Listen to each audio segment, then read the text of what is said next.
નમસ્કાર ગુજરાત. ગુજરાતની અંદર ચકચારી જાય એવા કેસો ચાલી રહ્યા છે.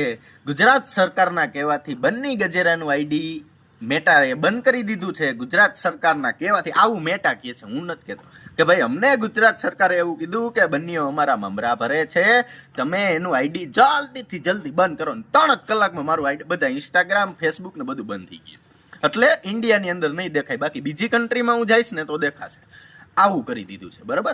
અને મારા આઈડી બંધ કરાવવામાં દિનેશભાઈને બહુ મજા આવી ગઈ, પણ દિનેશભાઈએ મારા આઈડી બંધ કરવા કરતા પાટીદાર સમાજના જે પ્રશ્નો અત્યારે જ્વલિત થયા છે એમાં થોડુંક ધ્યાન દીધું હોત ને તો એ લેખે જાત. અમારા આઈડી બંધ કરે કઈ લેખે બેખે જાય નહીં, બરાબર.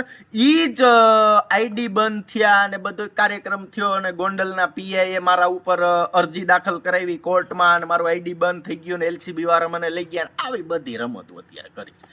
આનાથી આ જ થાય, બાજુ કશું થાય નહીં. ક્યાં સમજે સસુરા ભાગ જાયેંગે का नहीं लौटेंगे, तुम्हारा ममरा भी भरेंगे और ममरा बाहर निकाल के फिर वापिस खाएंगे. क्या ससुरा समझे? સસુરાને સમજવામાં 4 કરોડ રૂપિયાની ઠગાઈનો આરોપ આવ્યો માનનીય શ્રી અલ્પેશભાઈ ઢોલરિયા ઉપર. કેવો જોજો તમે, આ માતા અડી ગઈ. કોણ? મારી ઉપર તમે ઠગાઈની ફરિયાદ નાખવા ગયા તા. કા હુઆ આ ગયા ને નકુચામાં ચીપટી. ઢોલરિયા સાહેબને 4 કરોડ રૂપિયાની ઠગાઈ બાબતે મિત્રો પ્રેસ કોન્ફરન્સ કરવી પડી. મીડિયાની અંદર ખુલાસો આપવો પડ્યો. તમે એવા બધા જ હાચી ના હોય તો તમારી ઉપર કોઈ થોડો ફરિયાદ કરવા જાય? તો મારી ઉપર ખંડણીની ફરિયાદ નાખી. બન્યો ઈ કે ચેન લઈ ગયો. આ ઈ જ ચેન છે, જો આ ઢોલરિયા આવ્યો ને ઈ જ ચેન છે. તો તમને બધાને બહુ સારું લાગ્યું હતું કા?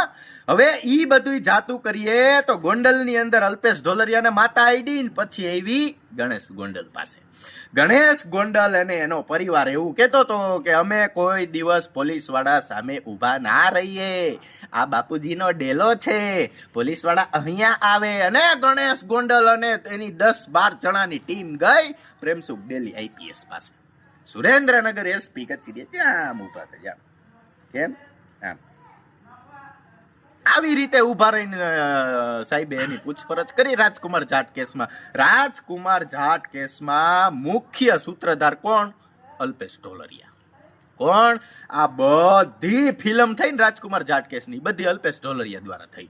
મને બહુ મજા આવી. મારા આઈડી બંધ કરી દીધા એટલે તમને એમ છે કે આ બધું કઈ મુકાશે નહીં, આ નહીં થાય ને તેમ નહીં. ના, કશો જ ફેર પડે નહીં. મારે શું કશો જ. પણ તમારા કપડા ઉતરશે, નવું આઈડી બનશે, નવા ફોલોવર્સ આવશે ને એટલે તમારા કપડા ઉતરશે. મને કાંઈ ફેર પડવા નથી, બરોબર. એટલે ગણેશ ગોંડલના જે કાવતરા હતા, ગણેશ ગોંડલ દ્વારા જે કાવતરા કરવામાં આવ્યા હતા અને અલ્પેશ ઢોલરિયા દ્વારા જે એમાં સાઈનું કરવામાં આવી હતી, આ બધા ભોપાળા થઈ છે હવે ખુલ્લા. જોજો મિત્રો, મારી આઈડી બંધ છે પણ આના ભોપાળા બંધ નથી. આ તમે દુનિયા થોડુંક ધ્યાન રાખજો, બરોબર છે. એટલે મામેરા ભરાઈ ગયા છે, બરોબર. છાપ ભરવાની કોઈ જરૂર નથી, બરોબર. ખાંડ ખાઈ ગયડું મોઢું કરી માંડવો વધાવી ગયો. આ કામ પબ્લિકે કરવાનું છે, બીજું કાંઈ નથી. એટલે ગણેશ ગોંડલ ફિટ, અલ્પેશ ઢોલરિયા તારી કારકિર્દી પૂરી થઈ ગઈ. એટલામાં 8 કેસ કરાવ્યા ને મારી ઉપર, બસ હજી આ પહેલો થયો છે. તારે હજી વાર છે. તારે તારા બાપુજીને અને તારા બાપાને, કોને? તારે તારા બાપુજીને અને તારા બાપાને ત્રણેય જેલમાં જવાનું.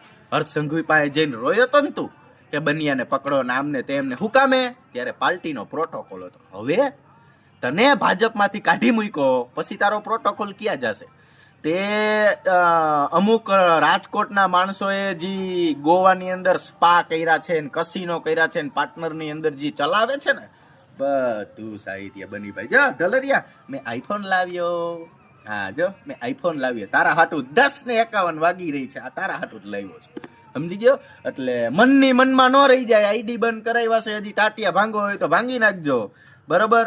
બાકી તમારે તમારા બાપુજીને તમારા હાડાને ત્રણેય ભોગવવાનું છે. કેને તમારે ત્રણેય. એટલે ઉપાધિ ન કરતા મિત્રો, નવા આઈડી સાથે, નવા જુનૂન સાથે ને નવી એક રચના સાથે અને નવા જોશ સાથે એક બમ ફૂટે છે.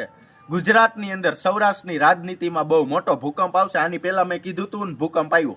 હજી એકવાર કહેતો જાઉં છું, વધીને 15 દિવસની અંદર, કેટલા દિવસની અંદર? 15 દિવસની અંદર બમ એવો ફૂટશે, બધાય પાટીદારો સુખી થઈ જશે. હા, આ જેટલા આગેવાનો સરકારમાં રહીને પાટીદાર સમાજના બધાયના લોલીપોપો ગણ્યા છે ને એ બધા ઘર ભેગીના થઈ જવાના છે. એટલે આનંદો આનંદો આનંદો આનંદો કરો. 15 દિવસ આપણે ગુમ રહેવાનું છે. 15 દિવસ પછી બોમ્બ ફૂટે છે ને બની ગજેરા આવે છે. જય સરદાર, જય ખોડિયાર.